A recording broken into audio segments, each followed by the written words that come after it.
Vamos a hacer un poco de teoría. Yo sé que ustedes en un laboratorio no quieren escuchar teoría, pero es muy interesante, especialmente por qué la elección de Angular. Eso es lo que vamos a ver hoy, porque hay varios frameworks, pero este nos pareció el más interesante, por esto lo vamos a explicar a continuación. Lo primero que vamos a empezar a charlar son los patrones de diseños. Me imagino que ya algo de idea tienen, ya han visto bastante sobre este tema. Definiciones.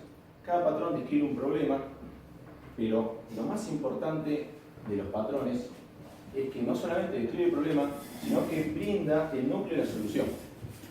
Eso es lo que hoy en día, con los patrones de diseños, se termina en la clásica de desarrollo de software, que uno desarrolla y reescribe, implementa el mismo algoritmo 100 veces diferente, y cada uno que se sienta a programar puede desarrollar un algoritmo totalmente diferente para resolver el mismo problema. Los patrones de diseño resuelven eso. Ya brindan todo un framework, un marco, y eso lo hace lo que vamos a explicar hoy en día, que todos los frameworks modernos implementan estos patrones de diseño y hacen que el framework sea muy fácil, de que todos los desarrolladores puedan desarrollar a la misma, casi, no les digo el mismo código, pero por lo menos que cualquier desarrollador que agarre ese código que hizo otro, lo pueda comprender. Eso es lo más importante. Una cosa importante de los patrones de diseño, como indica acá abajo, tener en cuenta el contexto. Los patrones de diseño definen el núcleo de solución, no la solución en sí. Cuando ustedes vayan a desarrollar y vayan a querer aplicar un patrón de diseño, que es lo mejor que pueden hacer, no pueden aplicar el mismo patrón que saben en todos los sistemas. No es un martillo dorado, este término me imagino que lo han visto, que cualquier patrón sirve para todos los sistemas. No, eso es un problema gravísimo. La idea de los patrones, por ejemplo, nos pasa cuando nosotros decimos, vamos a hacer un sistema y la arquitectura del sistema lo podemos explicar con 8 o 10 palabras. Toda la arquitectura del sistema. Porque empezamos a hablar sobre los patrones que va a tener el sistema y ustedes van a comprender cómo es el sistema. No vamos a tener que explicar cada clase, cada separación de módulos. Eso es lo bueno de los patrones. Esa es la principal. Cuando nosotros estamos en la empresa y decimos, ¿cómo vamos a implementar esta arquitectura? Por ejemplo, cuando teníamos que hacer un dashboard que necesitaba recibir mensajes constantemente en tiempo real, adaptarse todo, reformarse, actualizarse. Y con patrones lo empezamos, bueno, vamos a hacer este patrón, este, y en 10 minutos ya teníamos la arquitectura del sistema definida entre todos, charlando sobre patrones. Si hubiéramos tenido que explicar cada cosa, nos hubiera llevado días. Eso es lo importante. Pero bueno, esto es muy importante. Sepan que los patrones son solo el núcleo, solo la definición. Después de la implementación, cada uno o cada framework lo implementa de formas diferentes. El primer patrón o arquitectura que vamos a llamar, la clásica que todos conocen, la de capas. Todos los sistemas de Java, por ejemplo, que han desarrollado en la universidad, siempre le han enseñado a trabajar sobre capas, que es una separación lógica del sistema. Lo interesante que vamos a ver es las tiers, que ya es una separación física del sistema, donde ahora vamos a ver, con un ejemplo, lo interesante que es separar el sistema mínimamente en dos niveles. El patrón que se usa muchísimo en todos los sistemas empresariales, hoy en día cualquier sistema, de aerolíneas, de Twitter, Facebook, todos ya empiezan a tener el patrón de Service Layer, que este patrón, lo más importante que tiene, que define el límite de la aplicación. Tenemos la aplicación dividida en dos, como muestra la imagen, donde tenemos toda la lógica de negocio, todas las reglas, todas las excepciones, todo lo importante que define el negocio, que define la empresa en cuestión, o lo que queremos desarrollar, está en un tier, en un nivel donde tenemos todo concentrado la información. Por ejemplo, este es un clásico backend monolítico, donde tenemos toda la lógica de dominio junto, que se accede a la base de datos a través de también de otra tier. Después esto se puede separar en microservicios, bueno, hay todo un montón de teorías sobre backend que no viene a la clase, pero sepan que la tier más importante es la separación entre frontend y backend. La charla de hoy se va a centrar en la lección de tecnologías de frontend. ¿Por qué es tan importante este patrón? Como indica acá, el Service Layer provee una API, que es el backend, para que cualquier cliente pueda consumirla. Hoy en día cuando desarrollas un sistema, viene el cliente y te pide, bueno, yo necesito un sistema que las chicas que hacen data entry estén dentro de su sistema de escritorio y puedan cargar los datos usando el teclado. Ni siquiera el mouse, puedan trabajar con el teclado. Entonces uno tiene que empezar como arquitecto a decir, bueno, a ver, necesitan un sistema más que nada de nativo, por ejemplo de Windows, Linux, pero que uno pueda fácilmente usar el teclado y no tener que usar el mouse para que no les agarre problemas con los codos, los problemas que hay con eso. Y después dice, también necesito que a través del celular quiero ver información, quiero tener un dashboard en el celular y también, por ejemplo, tengo vendedores donde tienen una tablet y ahí cargan los pedidos.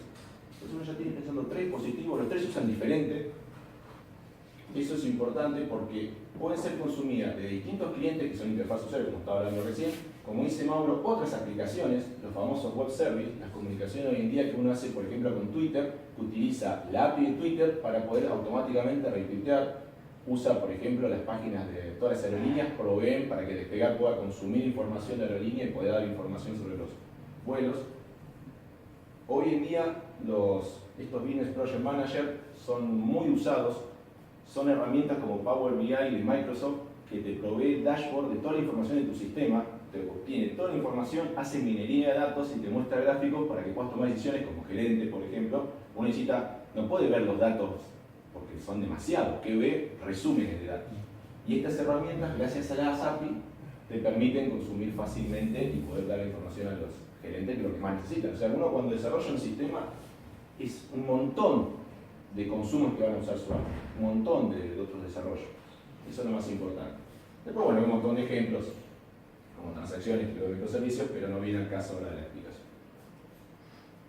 Lo que vamos a presentar como frontend, como comentaba Mauro, el Angular 6, versión, en este caso versión 6, pero bueno, vamos a nombrarlo Angular directamente, que para nosotros, cuando tuvimos que hacer hace aproximadamente un poco más de 2 años, teníamos que hacer una licitación para un sistema muy grande, donde necesitaban todo lo que estuve hablando, y dijimos, bueno, vamos a elegir una tecnología. De backend, en ese momento le elegimos a .NET, porque era una tecnología que ya estaba usándose mucho en desarrollo de backend, y lo más importante en mi caso, para mí, es que tenía programación orientada a objeto, el lenguaje, por lo tanto eso te permite hacer una buena movilización, te permite manejar los sistemas bien, no tener errores, compilado, rápido.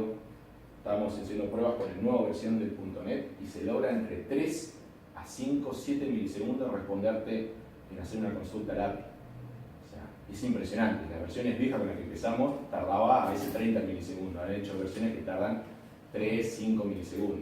Han logrado cosas impresionantes compilado. Pero bueno, volviendo al frontend, cuando teníamos que elegir la tecnología, en esa época había mucho framework para JavaScript, era muy común. Estábamos analizando React, que era un framework en esa época muy usado, ese que desarrolló Facebook. También había muchos ejemplos y había muchos ya sistemas con Angular JS, el Angular JS, que es la versión anterior al Angular 2, que fue el que cambió completamente el paradigma. Y empezamos con Angular 4, que en ese momento había salido y ya tenía una fuerte cantidad de usuarios, ya tenía una comunidad grande, y empezamos a ver las diferencias. Eso es lo que vamos a contar ahora, por qué tenemos eligiendo el Angular 4, en este caso, y no en el Angular JS, ni tampoco React, ni otros frameworks basados en JavaScript. ¿Por qué hay que elegir JavaScript? ¿Por qué un lenguaje o un framework basado en JavaScript? Porque JavaScript funciona en cualquier navegador, en cualquier sistema operativo.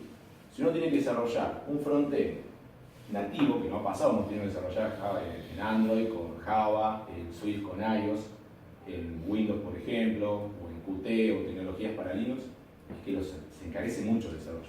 Estas tecnologías bajan muchísimo el tiempo y el costo de desarrollo. Como indica, una de las cosas importantes acá, promueve la reutilización de código. Como le explicaba al principio, es muy normal que el cliente te diga, necesito una versión desktop, una versión para tablet y una versión para celular. Con Angular podemos desarrollar las 3 vistas utilizando la misma lógica la lógica de interacción, la podemos usar la misma. Lo único que hacemos es cambiar la vista, dependiendo de qué dispositivo estamos, elegimos una u otra vista. Eso reduce muchísimo los costos y los errores. Mantener 3 sistemas independientes no es lo mismo que mantener uno. Eso es importantísimo. Y lo más interesante de todo es que Angular sigue las buenas prácticas de programación. Ustedes van a salir con buenas prácticas que si no fuera por los profesores que los retan y le dicen cómo hacer los proyectos bien, no las tendrían. Esa es la ventaja más grande, creo, de la universidad, son las buenas prácticas de programación. Bueno, ¿por qué cuando esto que vamos a explicar en 1 hora, nosotros nos llevó como semanas? Porque cada tecnología tuvimos que probarla, hacer ejemplos, estresarla, que se le dice a la tecnología, probar a ver cuáles son los límites de la tecnología. Y cómo llegamos a la elección de esta, ¿no? Nos llevó un montón de tiempo. Bueno, en mi caso, yo peleaba, tenía los puntitos apoyados sobre Angular 4 en esa versión en adelante, por principalmente el lenguaje con el que se desarrolla. El lenguaje es el TypeScript. Este lenguaje es un lenguaje, un metalenguaje, podríamos decirle, que compila a código JavaScript. Pero cuando uno desarrolla con este lenguaje, desarrolla con lo más importante en mi caso, es la orientación a objeto. Cuando un lenguaje tiene orientación a objeto, ustedes pueden hacer sistemas muy grandes, lo pueden modularizar, pueden tener la seguridad del chequeo estático a través de los compiladores, que eso es una garantía de no tener errores. Ustedes no sé si han programado en JavaScript, pero imagínense un sistema enorme, estamos hablando que tiene mínimo 300 pantallas, miles de funcionalidades, y ustedes esperan que venga un objeto en JavaScript, ustedes esperan que venga algo, no pueden asegurarse que viene. Ni hablemos de tipo nulo, no hablemos de algo que venga nulo, sino hablemos de que venga distinto a lo que ustedes están esperando, y el sistema va a explotar cuando ustedes no se lo esperen, o sea, le va a explotar el cliente. Eso es lo peor que les puede pasar. Entonces, como indica acá, orientado a aplicaciones de gran escala. El Angular fue pensado para aplicaciones de gran escala. Si ustedes quieren hacer un prototipo, no usarían Angular, porque esto es un sistema que van a tener mucha sobreingeniería para hacer un prototipo que lo van a desechar en un par de meses. Eso sí se usa JavaScript directo, o React o cualquier framework, sí. Una cosa importante que me pasó con TypeScript, en mi caso que me gustan mucho los lenguajes, siempre vivo viendo lenguajes, lo hago por placer, raro pero me gusta. Empecé como todos con programación orientada a objetos, empezamos con Java. Todos vemos Java. Después de Java, hasta la versión 1.8, el Java, digamos, se quedaba chico, muy verborrágico. Me pasé a C#. En C# encontré un lenguaje en constante evolución, un lenguaje impresionante, en mi caso es el lenguaje que más me gusta porque es completamente evolutivo, están agregando cosas nuevas casi todos los meses. Después empezamos a ver con Mauro, él desarrolla la parte de iOS, y vimos el lenguaje Swift. Al ver C# y ver Swift, lo aprendimos en un rato, porque ya al conocer la programación orientada a objetos, conocer los patrones de diseño, conocer todo lo que uno tiene que conocer de un lenguaje, de Java nomás, C# es muy similar, sabiendo C#, sabe Swift, es un lenguaje muy difícil, muy completo, pero no muy distinto de lo que uno conoce. Y cuando empecé a ver TypeScript, que era un lenguaje que no conocía, en mi caso yo no usaba JavaScript, yo jamás desarrollé frontend salvo nativo con Windows, que era lo que me encargaba en esa época, nunca había visto JavaScript. O sea, no quería saber nada de JavaScript. Yo ver esos callbacks todos aguilados así de JavaScript, me agarraba urticaria, realmente no era para mí. Yo sí pasé por eso. Tal vez el especialista en frontend, a mí me gusta más el backend. Pero en el frontend, hoy en día, ya no se desarrolla, como dice Mauro, directamente escribiendo código JavaScript con funciones, function. Ahora hay que hacerlo muy prolijo, muy modularizado el sistema. Y cuando agarré TypeScript, 40 minutos ya comprendí el lenguaje. En 40 minutos. O sea, agarrás el lenguaje, lo ves y decís, tiene parte de Kotlin. Por ejemplo, también estábamos viendo Kotlin, a ver cómo era, recién salía Kotlin para iOS, para Android. Y estábamos viendo Swift, viendo Kotlin, viendo esto, era todo lo mismo. O sea, todos los lenguajes tenían la misma estructura, todos basados en C. Entonces, para nosotros que estamos en esta universidad, que vemos C también, nos resultó re simple. Esa fue una de las elecciones de TypeScript porque lo entendimos y sabíamos que lo íbamos a poder explicar a los chicos muy fácilmente.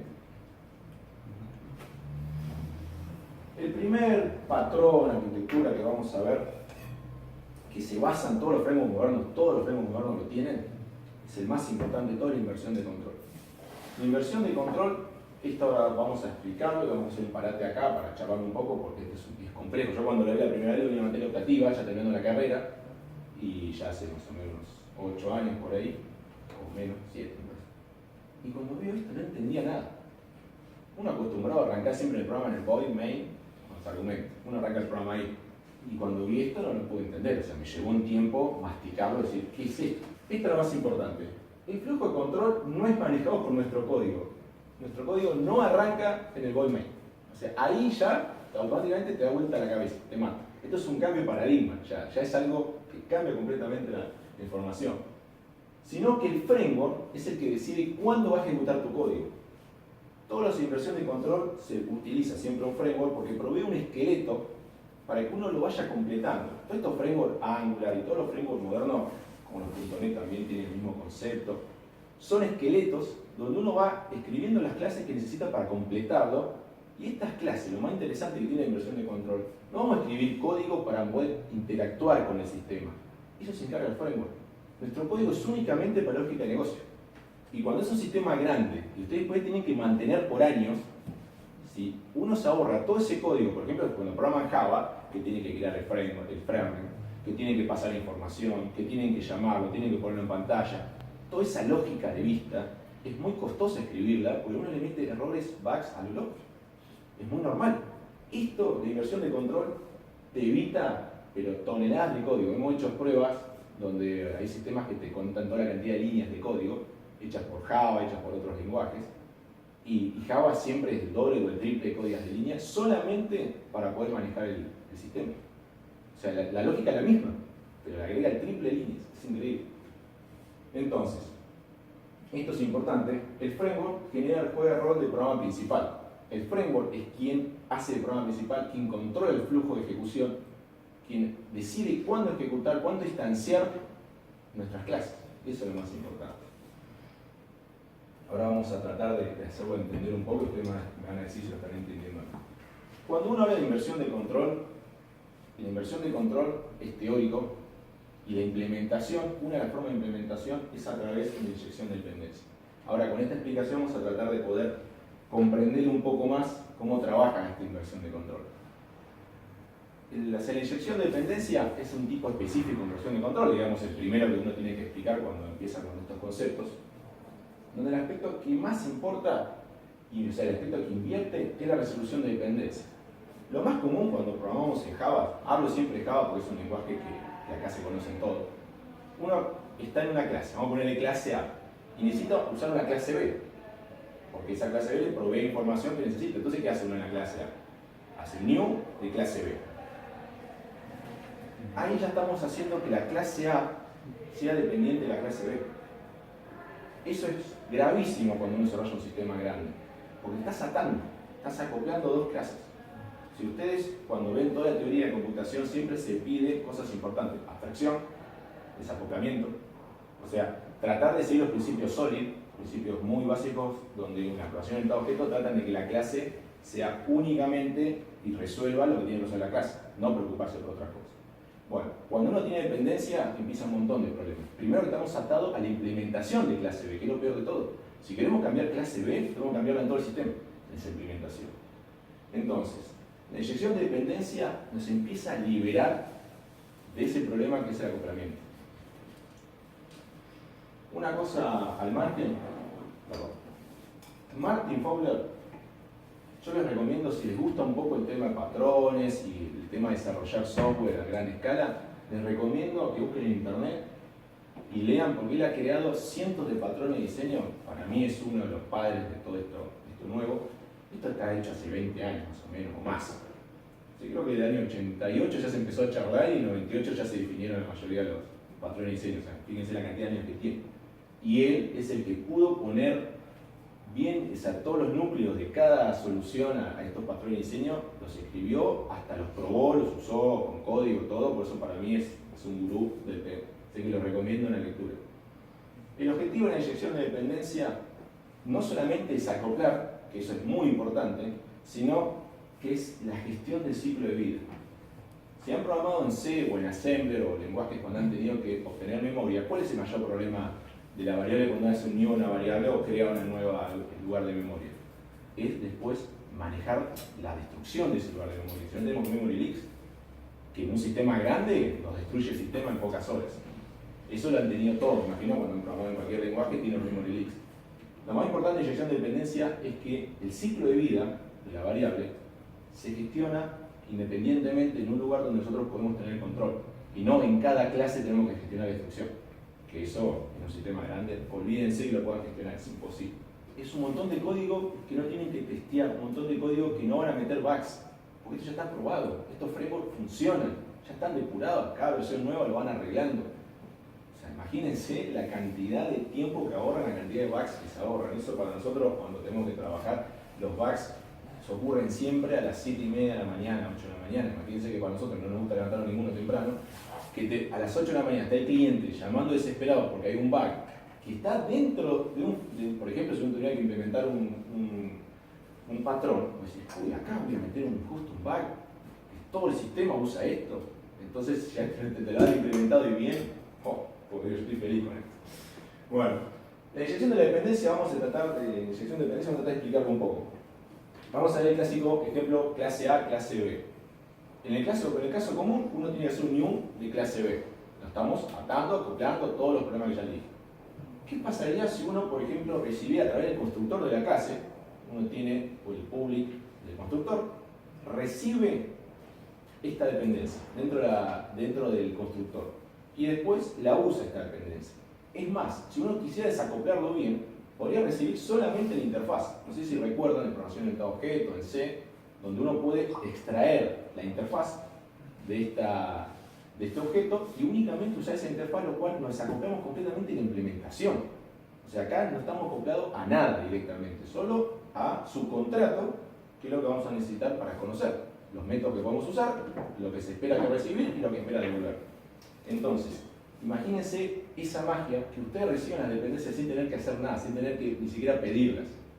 Bueno, eso, imagínense, no solamente que no tengamos que preocuparnos de pedir las factory, no tenemos que ni siquiera pasar, que me ha pasado cuando programaba en lenguaje Santa y cuando estudiaba tecnología, yo tenía una clase, tenía que recibir un montón, o instanciar un montón de objetos para pasarla a otra clase, y esa clase no tenía sentido que yo maneje esas dependencias, porque eran de otra clase más anidada adentro. Con la inyección de dependencia, cada clase recibe lo que necesita sin importarme de quién se encarga de generarla, de dónde se genera. Ese es el desacoplamiento más importante que genera la inversión de control. Es lo más interesante. Lo que hablaba Mauro del factory, que es el encargado de generar instancia, la inyección de dependencia contiene, o mejor dicho, está implementado a través de un contenedor. Que no más que este container, lo único que hace es mantener y encargarse de la creación a través de cada framework lo implementa con distintas formas. Las flyweight son cosas que cada vez los negocios están incorporando, que es para tener una relación liviana en la variable, cosa de no tener problemas con referencia circular y con todo lo que han visto en la carrera, cuando el garbage collector no puede recoger la basura. Todos esos problemas, esto lo resuelve mágicamente, sin tener que hacer nada. Eso no es interesante. Podemos darle ciclo de vida a las variables, como hacer un singleton, hacer un servicio único, que todos los objetos que necesiten lo reciban, o podemos instanciar uno propio para cada objeto, por hilo, bueno, lo que se imaginan, los containers lo pueden hacer. Y uno solo tiene que configurar el container. Para darle el ciclo de vida y para darle la importancia a estas variables, solo tiene que usar el contenedor. En una sola clase, imagínense, en un solo archivito, tenemos todo el manejo de las variables, el ciclo de vida de las variables y qué hay que inyectar y qué no. Solamente en un archivito. Eso para mantener súper simple. Eso es lo más interesante. Entonces, Angular lo implementa este patrón de inyección de dependencia a través del container y ahora vamos a ver un ejemplo especialmente de esto como para poder entenderlo bien. Acá pusimos los beneficios, ya más o menos lo he hablado bastante de los beneficios. Esto me acuerdo que lo vi hace muchos años con Martín, cuando daba C#, hace ¿cuántos años ya? 15 años más o menos, que explicaba C# y daba unos cursos impresionantes de C#. De .NET con C#, que fue ahí donde me enamoré de C#, fue gracias a Martín, que él hacía con esos C# que usaba para hacer toda la parte gráfica, impresionante, como veían la mano, bueno.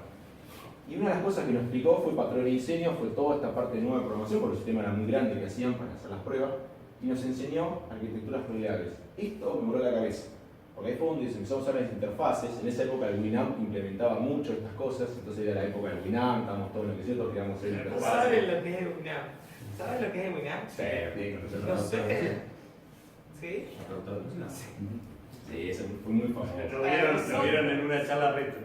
Claro, obviamente. Pero bueno, imagínense que fue uno de los que comenzó. Lo que tenía de bueno el Winamp, lo importante, era que le podías cambiar el skin, ¿no? Sí. Entonces el skin uno lo descargaba y justamente todo eso a través de interfaces, de poder hacer una librería con una interfaz definida, te permitía implementarte tus propios skins, ¿no? No solamente skin, podías hacerle desplegable lo que quieras, controlar las listas. O sea, el primer concepto de API, de control, lo vi con el Winamp. O sea, el Winamp estaba perfectamente programado. O sea, fue una evolución de la computación terrible. fue lo que cambió la historia. Eso es uno de los beneficios más importantes. Porque como explicaba, no solamente se hace código más reusable, sino que esto, cuando hacen sistemas grandes, lo van a tener que hacer constantemente. Código más testeado. Cuando uno inyecta una interfaz, o utiliza, digamos, el concepto de desacoplar, y no con una implementación, sino con una interfaz, uno puede fácilmente hacer esa clase testeable, porque la dependencia que, por ejemplo, se usa para comunicarse al API, que tiene que usar internet, todo, si uno quiere testear esa clase, que llama a una clase que a su vez se conecta a internet, es imposiblemente testeable.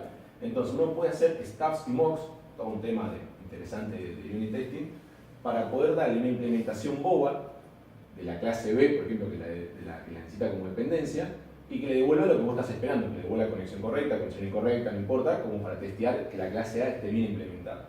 La inyección de dependencia hace que el código sea testeable de una. Usted no tiene que hacer nada, ya el código es testeable. No tiene que pensar en cómo hacerlo testeable, ya es testeable. Eso es lo que, cuando elegimos la tecnología, pensamos mucho en decir, un sistema de 1, 2, 3 años va a pasar un montón de desarrolladores en el medio. Porque ustedes tienen la suerte, tenemos toda la suerte, que nuestro trabajo es muy requerido. Nosotros vamos a ir pasando de empresas por empresas por empresas, capaz que en 6 meses en una empresa, a los 6 meses en otra. Bueno, Luciano Aguirre, por ejemplo, se fue cambiando de empresa en meses. ¿Por qué? Porque podemos. Bueno, entonces el código tenemos que hacerlo bien, mantenible. ¿Y cómo hacemos que todos los desarrolladores desarrollen de la misma forma y hacerlo mantenible? Usando un framework. Por eso elegimos Angular, porque en Angular es muy difícil hacer un código que el otro no pueda entender, hacer un código mal. Porque ya te provee todo el framework una herramienta que vos solamente tenés que extender las clases, tenés que hacerlo tu lógica de negocio y no preocuparte. Y eso hace que el código cualquiera lo pueda leer y entender. Lo que digo, mantenible es la clave de un éxito de un sistema, es que sea mantenible. Es la única clave del éxito. Es muy gracioso cuando tenemos que hacer una prueba de concepto de cualquier cosa que se te ocurra. Agarra a Mauro, lo hace en PHP o en JavaScript y lo hace en 15, media hora, como mucho, ya tiene el concepto. Si vos lo querés implementar con Angular, esa prueba de concepto te puede llevar un día. Porque uno tiene que implementar una sobreingeniería terrible para hacer una prueba de concepto. Eso es lo que a veces uno dice, ¿pero para qué? Listo, ¿no? Porque lo hemos discutido al principio cuando elegíamos la tecnología, y dice, bueno, pero yo lo agarro y en media hora ya tengo el sistema listo. Sí, seguro que lo tenés listo, no lo dudo. Con PHP las cosas las haces enseguida, las pruebas de concepto van bárbaras. Pero después cuando lo querés empezar a agrandar, ahí se las regala. Así que... A mí me suena un poco digamos, el dilema que cuenta él, cuando pasábamos de la procedural a la programación basada en eventos, porque nosotros ustedes no me acuerdo en qué año arrancaron. Yo en el 2002. Bueno, yo en 2001. El tema es que antes vos veías acá el módulo, qué sé yo, y de repente aparecía programación de objetos, ya habíamos visto esa estructura, ya habíamos pasado todo. Te venían a decir que había programación basada en eventos y vos programabas un pedazo de código que no sabías ni quién llamaba. Pero yo no podía creer. Y bueno, y ahora empezamos con esto. Pero a mí me pasó, por ejemplo, les cuento mi experiencia, que fue muy traumática. Realmente, yo venía de la escuela técnica, la sala, que veíamos QBasic. Entonces veíamos QBasic, uno podía, como JavaScript con QBasic, podías hacer lo que quieras, era interpretado, el lenguaje podías cambiar con el tiempo, mientras lo ibas ejecutando podías modificar, podías hacer lo que querías. Y era un lenguaje completamente procedural, o sea, más duro que Pascal, o sea, mucho más antiguo que Pascal. Y de repente vengo a la universidad y me enseñan recursividad, una de las primeras materias. Y eran 3 líneas, o sea, me acuerdo de Hanoi, las torres Hanoi, que creo que todos las han visto. Las torres Hanoi, cuando empezaron a hablar de las torres Hanoi, yo agarré, me fui a la computadora y lo programé, no sé, eran 1000 líneas en QBasic.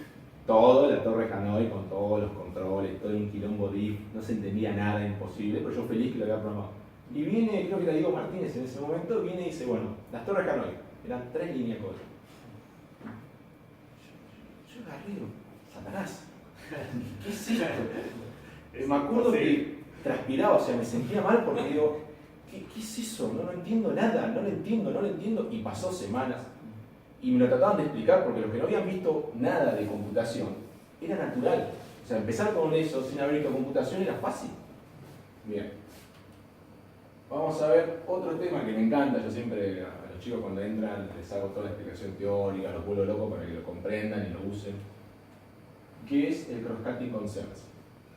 Esta es, digamos, lo que engloba toda la inversión de control que a mí más me gustó. La motivación, responsabilidades secundarias. Cuando uno programaba en orientación objeto, lo que te pasaba es que uno agarraba el sistema, lo modelizaba en clases, decía, bueno, esta clase se va a encargar de esto, de esto. Hermoso, en el diseño te queda perfecto, dibujadito, divino. Pero me pongo a desarrollar y me doy cuenta, tengo que loguear. Bueno, entonces entra un método, llamo al método, loguear, salgo un método, otro, loguear. Le tengo que agregar caché. Bueno, a cada clase hago cacheo. Ahora tengo una API y tengo que autenticarme, porque esta API está segura. Tengo que agarrar en cada llamada, hacer autenticación. Mi clase tiene código, pero no tiene nada que ver con la clase. Ese es el principal problema que le va a pasar cuando desarrollan Java o otro lenguaje. Es el primer problema. Que están metiendo código que no tiene nada que ver a la lógica de lo que quieren resolver esa clase para poder usarla. El cross-cutting concern se motiva con ese problema y define como definición que todo sistema, toda aplicación tiene funcionalidad que se esparce por todo el sistema, tanto verticalmente, entre todas las capas y tallas, y horizontalmente entre todas las clases. Eso es un problema que van a tener siempre. Lo que intenta el cross-cutting concerns, y lo que vamos a ver ahora, es encontrar una vuelta a este problema. El cross-cutting concern lleva a otro cambio de paradigma, que hablamos de programación orientada a objetos, que es la programación orientada a aspectos. Esto lo vi también en los últimos años en la carrera, otra vez me voló la cabeza, otra vez el mismo problema. Y digo, ¿cómo es esto? Y me encantó. Porque piensa el sistema, no solamente lo estructura en la jerarquía de objetos, como hacemos con la programación orientada a objetos, sino que ya lo descompone en aspectos del sistema, completamente independiente. Un aspecto es el loguear, otro aspecto es la autenticación, otro aspecto es el cacheo, otro aspecto son transacciones.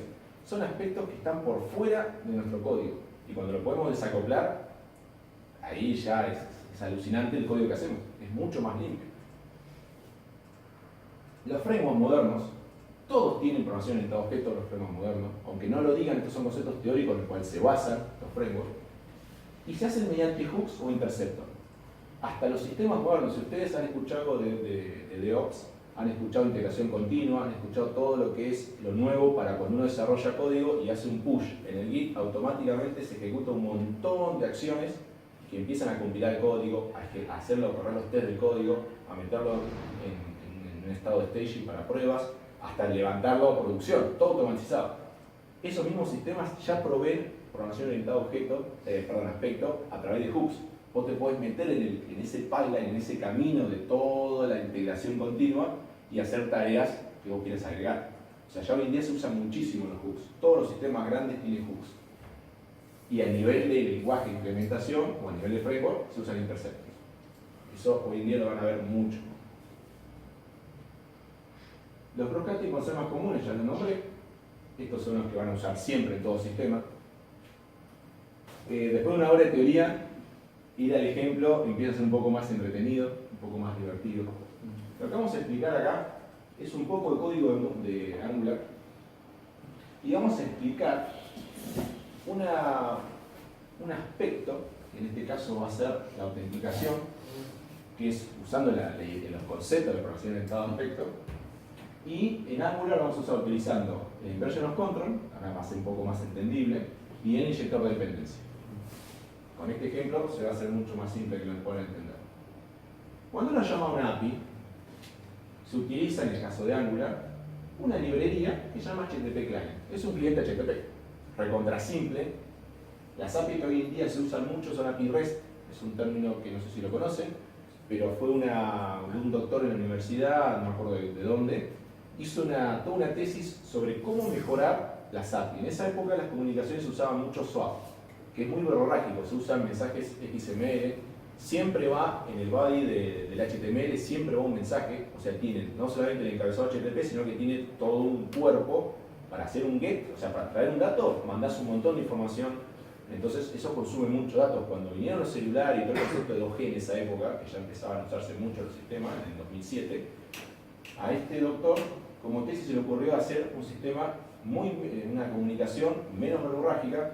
Utilizó un formato de mensaje que llamaba JSON, en esa época ya era muy popular, estamos hablando de hace 10 años o más, y dijo, bueno, ¿por qué no usamos todo esto y hacemos una API súper liviana?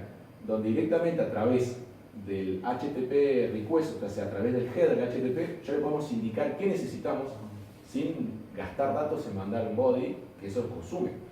Bueno, y ahí vino todos los conceptos de API REST, que hoy en día se usan muchísimo para todos los sistemas y se comunican a través de API REST. Y la mayoría de los frameworks ya implementan una librería llamada HTTP Client, cada uno le da un nombre, que ya te implementa toda la parte de API REST con solamente una línea de código. Ahora lo van a ver lo bueno que son estos frameworks. En Angular, toda la comunicación, digamos, toda la configuración inicial se hace en una clase que se llama app.mode. Ahí comienza todo. Es súper simple. Cuando lo vean en el ejemplo que va a dar Mauro más completo, van a ver lo simple que es. Por ejemplo, el inyector de dependencia, el container que hablábamos hoy, en Angular se llama providers. Es el que provee las dependencias. Fíjense que en este caso, yo le indico que el HTTP Client, que es la interfaz en pocas palabras, que vamos a usar para comunicarnos con las API, le digo, usa la clase, yo me hice mi propia clase, HTTP Client Extended. O sea, fíjense que en el sistema vamos a usar HTTP Client para inyectar, pero la implementación se la doy yo, porque ahí le meto cosas, por ejemplo, con Casting Concerns. En el caso nuestro, le metíamos, por ejemplo, logueo, le metíamos ese tipo de cosas en los sistemas directamente dentro de la clase sin ensuciar todo el código. Entonces fíjense que con providers ya configuramos la parte de la llamada a las API. Y después, esto es lo interesante, lo que quería hacer del interceptor, defino, ya tiene el framework, el HTTP Interceptors, y voy a usar la clase outInterceptor, lo cual ya el sistema, el framework me provee interceptores para las llamadas y directamente la autenticación la va a manejar esta clase. Por lo tanto, en todos mis sistemas nadie va a saber que me estoy autenticando, no necesita saber el código. Directamente el inyector de dependencia se va a encargar de cuando yo pida un HTTP Client Extended, me genera automáticamente su HTTP Interceptor. Cada vez que se hace una llamada, digamos, se intercepta por esa clase y se genera la autenticación. Exactamente. El Cross-Cutting Concern es que el framework, cuando vos vas a usar, por ejemplo, en este caso, httpclient.get.post, cualquier llamada de verbo de HTTP, automáticamente primero va a llamar al interceptor, va a ejecutar el código de entrada y salida, y después va a ejecutar la acción. Entonces, eso es el Cross-Cutting Concern. Eso es lo que es el aspecto que maneja. Completamente intransparente para lo que no tenemos que hacer nosotros es implementar las clases. No preocuparnos quién la llama, cuándo ni cómo. Ese es el secreto de estos frameworks modernos. Por ejemplo, vean la implementación del interceptor. Esto es muy similar a Java. Yo implemento mi propia clase en un lugar cualquiera del sistema, porque ustedes cuando van desarrollando la estructura de código, no es que lo tengo que poner en un lugar puntual, ¿no? Donde yo quiera lo pongo esa clase, sola, independiente, no tengo que andar. A mí me encanta porque está todo muy fácil de hacerlo, muy prolijo el sistema. Es una clase solamente que implementa el HTTP Interceptor, que es la interfaz, me dice el contrato que tengo que implementar, intercepta, me pasa ya la información, me la inyecta la información, y yo directamente pregunto, fíjense cómo en este constructor, cuando genera un intercepto automáticamente, el contenedor de independencia me inyecta mi servicio de autenticación. Que este se le va a ser el encargado de llamar a la API, primero autenticarse con usuario y contraseña, devolverle un token, usar el AUT2, poner un montón de diferentes tipos de autenticación. Lo inyecta automáticamente el servicio y yo también te hago el uso. Si ya tengo token, listo, a cada llamada siguiente lo meto dentro del header del HTTP, lo meto este token dentro de la authorization. O sea, eso es lo interesante, eso quiero que traten de entenderlo, que esto es completamente independiente de mi lógica de negocio. La lógica de negocio implementa esta clase y ya tiene todo mi sistema, ya tiene autenticación directamente. Ahora vamos a ver el ejemplo del HTTP como para que quede bien claro. El framework inyecta este constructor, por ejemplo, en el servicio de autenticación. Y fíjese cómo es. En el constructor me inyecta un objeto de HTTP Client que, como yo ya le indiqué que va a ser mi extendido, ya me está usando, y si yo quiero en un futuro cambiar ese HTTP extended por otro, voy al app module, lo cambio y ya está. Como respeta el mismo contrato, porque es una interfaz, nada del sistema cambia.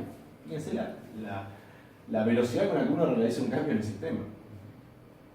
Y acá hago, por ejemplo, dis.http, hago un post a esta API, a esta URL, me va a devolver, esto es algo muy interesante de los lenguajes modernos, que es la genericidad, me va a devolver una respuesta JSON que la va automáticamente convertida en objeto de tipo out_response_detail. Esto es muy interesante porque todos estos frameworks ya tienen directamente el manejo de dos cosas muy importantes. Primero, la conversión de cualquier JSON a un objeto, que ustedes puedan después trabajar como cualquier objeto de Java, cualquier objeto dentro de un sistema. Y algo que le agregaron a los lenguajes modernos es el manejo del sincronismo. Ustedes se acuerdan cuando hacen un sistema que se tiene que comunicar a una API o algo o a la web, el sistema se congela la pantalla, queda la pantalla dura, tiene que esperar, cuando dé la respuesta, la pantalla se vuelve a pintar.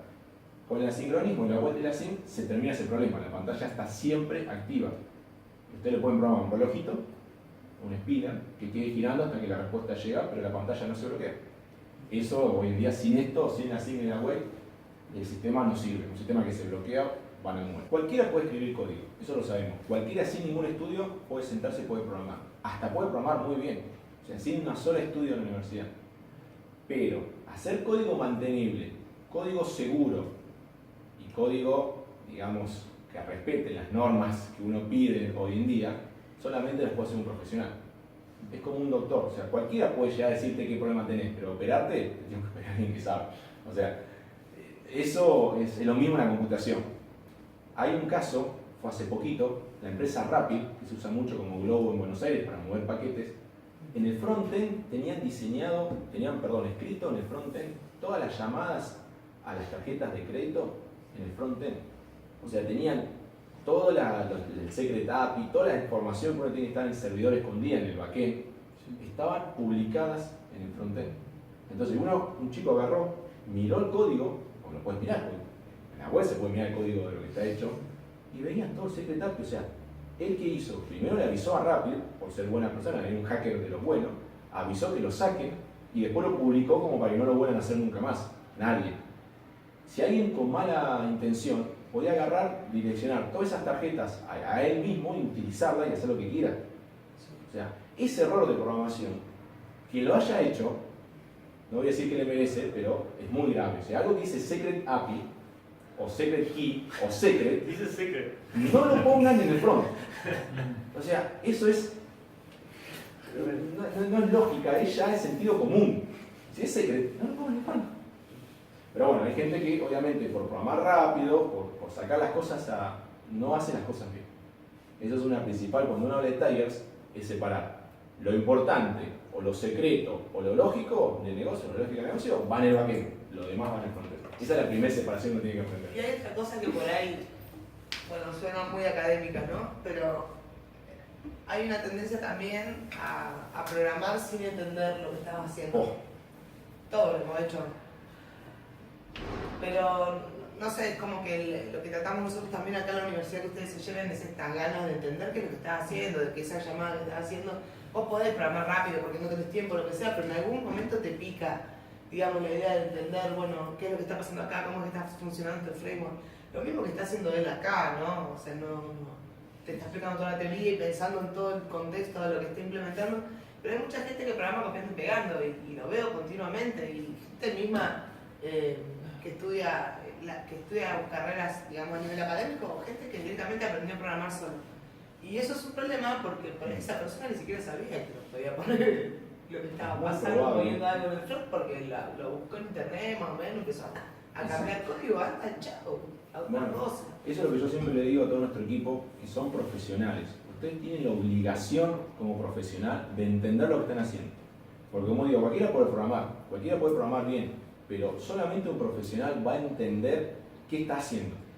Si yo le digo, por ejemplo, vamos a ver un caso básico, legajo y sublegajo de un afiliado a cualquier sistema, ¿no? Que pasa en todos lados. El legajo es del titular, sublegajo son los familiares. Yo le digo, de este listado que te da legajo, sublegajo, de un listado de afiliados, agrupámelo en legajos familiares. Entonces, como dice Mauro,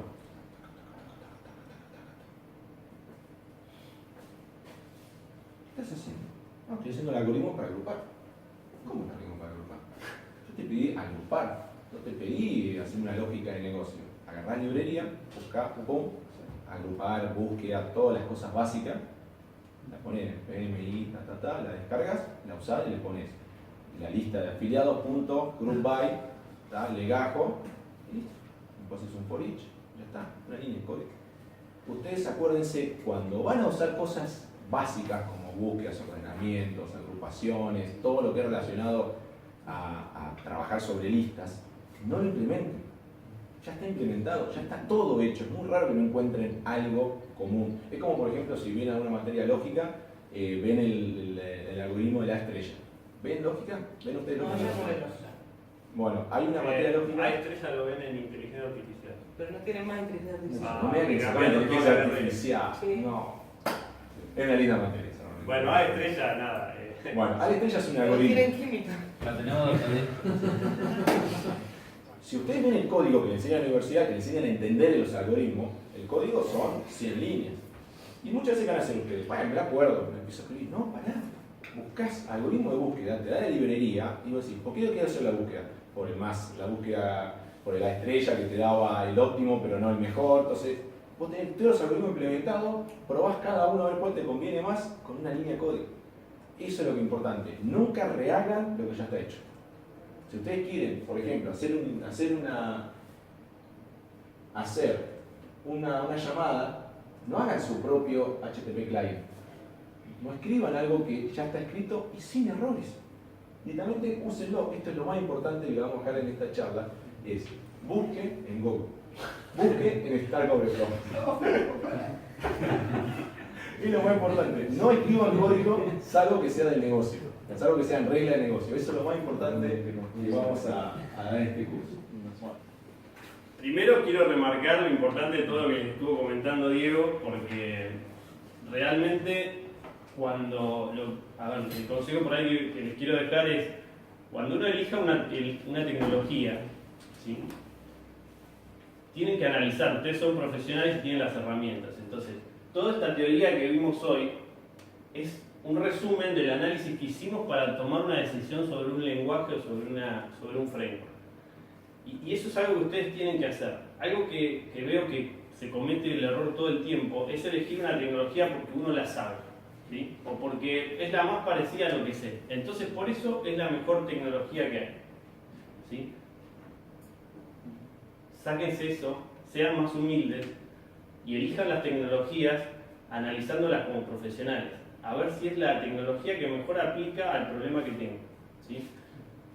Algo que el otro día dijo Martín en una charla, las tecnologías no son la solución, ¿sí? Es una herramienta, ustedes la tienen que utilizar, tienen que ver si esa herramienta aplica a la solución que ustedes están creando, ¿sí? Entonces, ese análisis es muy importante. Entonces, cuando uno se encuentra, por ejemplo, con alguien que decir, bueno, no, la verdad yo trabajo en React, por ejemplo, ¿no? Que es como el Boca River de Angular. Bueno, yo quiero que la persona que me diga que trabaja en React me explique todos los motivos por los cuales eligió React. No elegí React porque era lo más parecido a programar JavaScript, me pasé a ese. No, te resuelve el problema, a ver cuál es el problema que tenés, cuál es el sistema que estás creando. ¿Aplica React el problema que estás resolviendo? Entonces, Angular, para nosotros, todos estos motivos que vimos hoy son la justificación de por qué trabajamos con Angular. No trabajamos por Angular porque se nos antojó, ¿sí? Tiene todo un análisis. Entonces eso es muy importante que ustedes sepan justificar, y ahí lo que dice Luján, de entender lo que uno está haciendo, ¿sí? No elijo un framework porque fue lo primero que encontré. O es el que se está usando de moda. O es el que se está usando de moda, ¿sí? Tengan en cuenta eso porque es muy importante. Y nos queda un motivo más por el cual elegimos Angular. Y que es esta frase a la que Diego ama muchísimo y incluso hemos pensado en comprarle una remera, ¿sí? La íbamos a hacer para hoy, así que por ahí. Para la próxima charla. Si comparten los mails, capaz que hacemos algún sorteo. ¿Qué es esto del two-way? Algo que pasaba normalmente cuando uno trabajaba en jQuery o en JavaScript común es que cada vez que uno actualizaba un dato en la interfaz, ¿sí? tenía que ir al código y recuperar el dato, o al revés, si yo modificaba el dato, tenía que ir a la interfaz gráfica a actualizar el dato, ¿sí? Por ejemplo, tenía que decirle al text input que actualicé el dato, entonces cambiámelo, ¿no? Toda esa lógica, y ustedes piénsenlo un minuto, y significa que estoy programando cómo funciona la interfaz gráfica y no estoy pensando en el problema, que es lo que me pidió el cliente. Yo lo que tengo que concentrar mi energía y gastarla es en la lógica del cliente, ¿sí? Lo que me pidieron, lo funcional, ¿sí? Eso es lo más importante. No puedo estar gastando tiempo en ver cómo se actualiza la interfaz o en tener un bug porque me olvidé de hacer el evento on click. No puedo tener un bug por eso. Me olvidé de implementar el on click, entonces no llegó al backend el dato que el usuario ingresó. Algo que pasa todo el tiempo haciendo programas en jQuery. Todo el tiempo. Entonces, un framework como Angular te da todo esto resuelto, ¿sí? Yo lo único que hago es decirle a mi interfaz gráfica que está conectada con este modelo de datos. Listo, vos respondés a este modelo. Yo modifico el modelo, se actualiza automáticamente la interfaz. Modifico algo en la interfaz, se actualiza el modelo. Y me despreocupo. No existen más los eventos, el registro, el seteo del dato en la variable, no me olvido más de setearla el dato, estoy seguro que si el usuario lo ingresó, llega al backend. ¿Sí? Eso, pero la cantidad de errores baja enormemente. Vamos a sacar la presentación un cachito. Algo muy importante. Después igualmente vamos a compartir los slides, así que quédense tranquilos porque hay código muy pequeño y bueno, la idea es que lo puedan mirar tranquilos. Y además, el ejemplo que vamos a ver ahora está subido en github.com/neocomplex2way-example. Así que pueden descargar el código para probarlo en sus casos, ¿sí? Tratamos de ser lo más amigables con el software libre. También es muy importante que si ustedes implementan alguna solución, alguna librería o algo, la suban. No sean celosos que les va a traer más beneficios que pérdidas. Como dijo Diego, la aplicación comienza en el addModule.ts, donde se definen los proveedores de dependencias, las importaciones, las declaraciones de los componentes. Algo que tiene Angular muy importante es que está dividido en componentes, ¿sí? Yo, para poder modularizar toda mi interfaz, lo que hago es hacer pequeños componentes, ¿no? Vieron que hoy las páginas web, algunas todavía sí, no deberían estarse recargando cada vez que uno hace una acción, ¿sí? Entonces, estos frameworks crean una aplicación, no crean una página web, ¿sí? No son páginas que se recargan, es una aplicación embebida dentro de un navegador, con lo cual, a medida que uno está operando, se va reemplazando la sección del sitio que sea necesaria. Todas esas secciones son componentes dentro de Angular. Un componente dentro de Angular está compuesto por código TypeScript, código HTML y código CSS, ¿sí? Esas tres patitas. Y un cuarto código opcional que es tu test unitario de ese componente.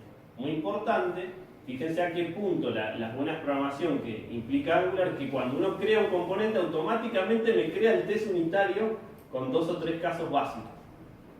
Como incentivando a decir, che, tenés que completarlo. Probalo, tenés que completarlo.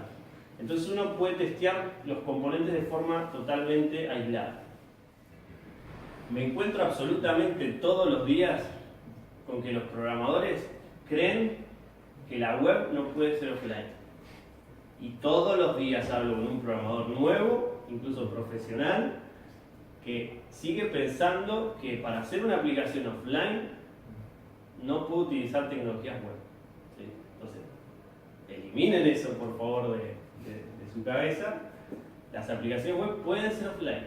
Entonces, ¿qué me dicen cuando, por ejemplo, che, ¿por qué programás Android nativo? Soy totalmente defensor de lo nativo, ¿sí? Me encanta por el rendimiento y millones de cosas más. Pero cuando pregunto ¿por qué programás nativo? Porque me pidieron que lo haga offline y necesitaba una base de datos. Listo. Ese tipo, evidentemente, se olvidó de leer que hace muchos años que la web tiene bases de datos. Entonces, ustedes pueden programar absolutamente todo en la web. Después, si ustedes eligen programar algo nativo, porque me da rendimiento, porque tengo que acceder al acelerómetro y la librería es excelente o lo que fuese, perfecto, yo te entiendo. Quiero hacer una aplicación de calidad. Nosotros hacemos aplicaciones nativas porque queremos que las aplicaciones anden bien, pero no porque el requerimiento es que sea offline.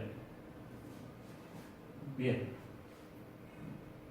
Nos salimos del código de App Component que no tiene absolutamente nada. Les voy a mostrar el HTML nada más que para que vean que es muy sencillo.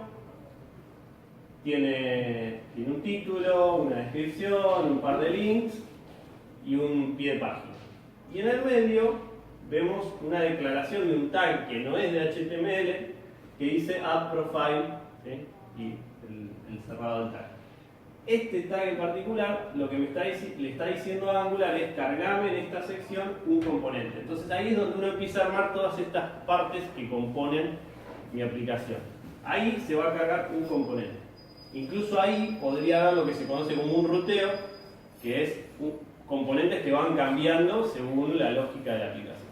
Entonces hoy puede haber uno, mañana puede haber otro. Bien. La aplicación, este ejemplo, está dividido en tres partes.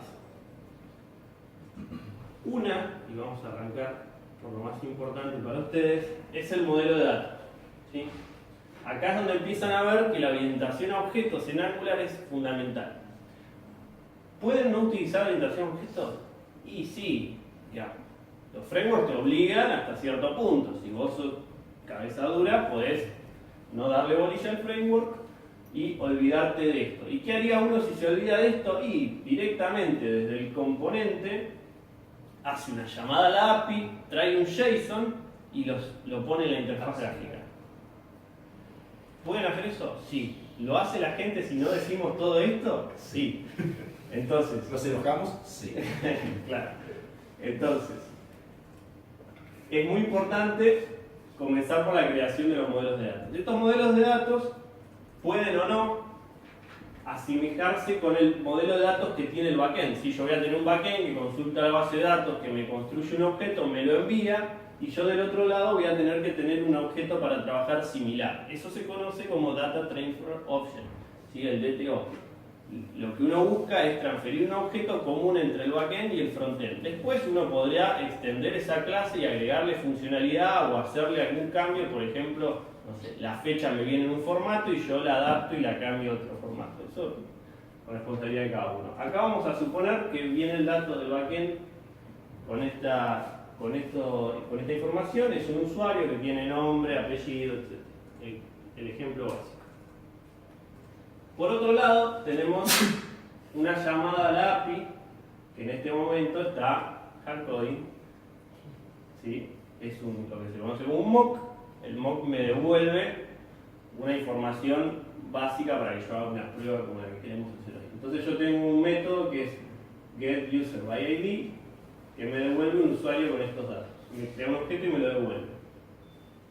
Fíjense que esto está declarado como asincrónico. En este caso, obviamente, esto no es asincrónico. La idea es que si tuviese que ir al backend, este método sería asincrónico, por eso le dejé la síntesis. Y algo muy importante, ven que acá arriba está declarado como inyectable. Significa que yo lo puedo utilizar en el inyector de dependencia, ¿sí? Para no tener que crear una instancia de este servicio. Y ahora simplemente tenemos el componente profile que les mencionaba hoy, que está compuesto por un selector, el appRofile, que es el que usé en el HTML para declararlo, un template en HTML y un estilo en SCSS. Muy importante, el CSS también evolucionó hacia un lenguaje, un metalenguaje como lo hizo JavaScript o TypeScript, que te permite muchísimas cosas, desde variables, encadenar sin tener que poner punto, punto, rayita, digamos, es un metalenguaje que te permite escribir CSS de una forma más modularizada y reutilizable, y después se termina compilando a CSS, lo mismo que TypeScript a Angular también te incentiva a que trabajes en esto que es SAS, que es el lenguaje. Fíjense las 3 líneas que tiene el componente, ¿sí? Y acá se resume un poco toda la clase que vimos hoy. El usuario, ¿sí? La variable usuario. El servicio con el cual voy a consultar, que no lo voy a crear porque este constructor lo recibe creado. Esa es la inyección de dependencia. Nadie llama a este constructor, ¿sí? Queda claro, no hay una parte del código que está haciendo una llamada y hace un new adentro. Nadie, eso lo hace Angular. Yo no sé quién lo hace. Yo me olvido y yo recibo una instancia creada del servicio. Que además es singleton, lo que quiere decir que si yo en otro componente le pido que me dé una instancia del mismo objeto, me va a devolver el mismo objeto. No va a crear otro. ¿Sí? Ya lo tiene, se lo guarda el Angular y cada vez que alguien se lo pide, te devuelve el mismo. Como si fuera estático. Sería una cosa destacada. Acá, Singleton resuelve los problemas de los métodos estáticos. Entonces, Es un patrón de diseño. devuelve siempre el mismo. Esto es súper óptimo, súper óptimo. Si no tuviésemos esto, haríamos un new o tendríamos que declarar una variable estática, ensuciar un poco todo el código. Bueno, esto me lo resuelve. Entonces acá tenemos la inyección de dependencia. Acá tenemos el uso de objetos. Y en el método donde todo inicia, lo único que hago en una línea es consultar a la API. Dame el usuario y seteámelo. Nada más. Fíjense que acá no hay interacción con la interfaz gráfica. Y ahí es donde se desacopla otra vez y establecemos otro layer más dentro de nuestro código. Hago la llamada a la API, se setea el objeto. Fíjense que acá en ningún momento interactuamos con el HTML, en ningún momento interactuamos con la vista, en ningún momento tengo un evento on click, tengo un evento on key press para setear la variable. Todo lo que se hacía antes no está. O sea, no hago nada, absolutamente nada. Finalmente tengo el código. A ver si puedo ocultar esto. Tengo el código, que no importa, olvídense, yo les comento lo importante. Tengo el código de la vista del HTML, donde lo más importante es simplemente donde yo le digo a este input, conectámelo con user.username. Este es el input donde se va a ingresar el nombre del usuario. Entonces le digo, conectalo con ese modelo, listo. Automáticamente, cuando alguien ingresa con el input, va a estar seteado en la variable. Cuando alguien modifique la variable, se va a actualizar la vista. Todo solo. Imagínense la cantidad de errores de código que produce. Entonces, esto del bindeo de ida y vuelta, ¿sí? Para decirlo en español, nos da todas esas ventajas. Entonces, lo único que hice, acá no hay lógica. No es como cuando el programa PHP que mete código, acá no hay lógica. Esto HTML puro, lo único que agrego extraño al HTML es indicar el modelo. El ng-serve es un comandito que lo que hace es levantar un servidor de desarrollo dentro de tu PC, ¿sí? Para que te abra un puerto y en ese puerto vos podés ver tu aplicación web corriendo. Digamos, todas las librerías estas compilan el código a JavaScript, levanta un pequeño servidor de desarrollo, lo copia todo ese código JavaScript compilado en una carpetita, pone un puerto y lo ejecuta. Un index HTML único con el código JavaScript. Obviamente, si uno quiere mirar ese código, si ese código está compilado para producción, olvídense de ir al inspector y entender mucho de qué trata, porque está todo reducido, minificado, cambian los nombres de las variables. Mientras estamos en desarrollo, aún estamos a tiempo de depurar el código, incluso de depurarlo en TypeScript, en el propio navegador. ¿Sí? No es que veo JavaScript. Puedo depurar TypeScript en desarrollo tranquilamente y seguirlo con un depurador como cualquier otro. Bueno, venga, acá dice J. Pérez, acá dice J. Pérez. Yo no seteé que es J. Pérez acá. Nada más a este input y a este label, a ambos les dije que están conectados con la variable user.username. Con lo cual, si yo escribo acá,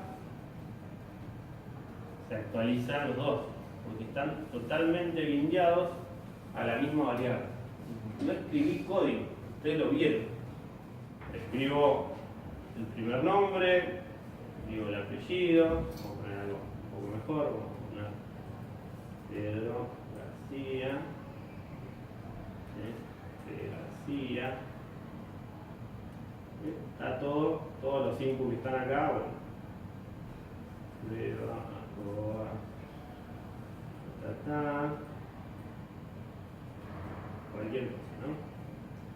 Entonces yo me puedo quedar tranquilo de que si envío el user, ese objeto user, así como está, le digo al backend, haceme un post de este nuevo usuario, no va a haber errores, va a llegar al backend exactamente lo que el usuario ingresó.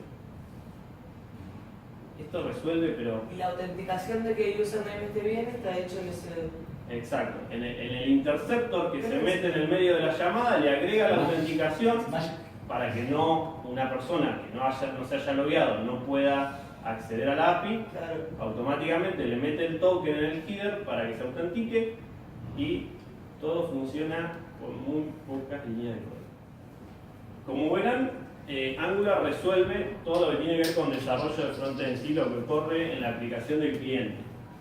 Es muy importante, obviamente, si ustedes quieren ser desarrolladores de frontend, que manejen HTML, CSS. ¿Sí? Hay quienes les gusta, quienes no, quienes les gusta más modificar. Recordemos que son lenguajes demarcados, ¿sí? Uno no tiene una lógica, no tiene un if, no tiene un for. Pero es muy importante hoy por hoy. Y lo que yo he notado, las diferencias entre que esto lo realice, por ejemplo, uno diría, bueno, un diseñador podría hacer una interfaz gráfica, sí, totalmente, podría diseñarla muy bien. Ahora, cuando el sistema es complejo, la construcción de HTML y de CSS a gran escala requieren modularización. Y si no fuese así, no existirían estas capas de decir, inventamos un lenguaje SAS por arriba de CSS. ¿Por qué inventan todo eso? Porque se empieza a tornar inmanejable cuando el sistema crece. Entonces, la modularización también se aplica a este tipo de sistemas. Y los frameworks también se aplican a la interfaz gráfica. Esto que ven acá no tiene CSS declarado dentro de mi código tampoco. Ahora, sin embargo, tengo un hermoso border, tengo un par de cosas básicas que automáticamente se ven bien. Esto es porque lo único que hice fue al NPM dentro del proyecto Angular decirle agregame Bootstrap. ¿Sí? Entonces, simplemente agregando Bootstrap como framework dentro de mi sistema, yo me despreocupo de cómo se vea. Ahora, ¿me despreocupo? Sí, pero también tengo que estudiar, porque Bootstrap no es escribo HTML 4.0 o más viejo y funciona, no. Hay que conocer qué hace Bootstrap y cómo funcionan las distintas clases que te provee, ¿sí? Porque si no las entiendo, lo de siempre, si yo copio y pego, empiezo a cometer errores y anidar muchísimo código para lograr algo, ¿no? Digo, se me corrió un poquito, lo meto dentro de una row y le corro una call y ahí se acomodó, listo. No, tienen que entender cómo funciona, porque si no entienden cómo funciona, empiezan a hacer un código visual también inmantenible, y el código visual también tiene que ser reutilizable, también tiene que estar bien dividido los componentes de Angular. Yo puedo hacer la misma interfaz gráfica con un HTML de 10.000 líneas o con uno de 100. Y ahí la clave está en entender el funcionamiento del CSS principalmente y después de Bootstrap, de cómo utilizó ese CSS para determinarme estas clases. ¿Sí? Incluso lo que me encuentro cotidianamente es que por no entender las clases que provee Bootstrap y cómo funcionan, lo que hacen es lo más fácil es ir a escribir mi CSS. Yo digo, tengo que correr, esto me quedó acá, lo tengo que correr, le meto una clase contenedor genérico, punto contenedor genérico, margin más 2, no sé, con menos 2. Y lo corro, listo, lo arreglé. No, o sea, si se corrió porque algo dentro de la estructura de mi HTML no está bien escrito. Entonces también en lo que es frontend y por ahí más maquetado en realidad, es importante que se concentren y que lean un poco de qué trata y cómo funciona antes de ponérselo a escribir. Creo que eso es todo.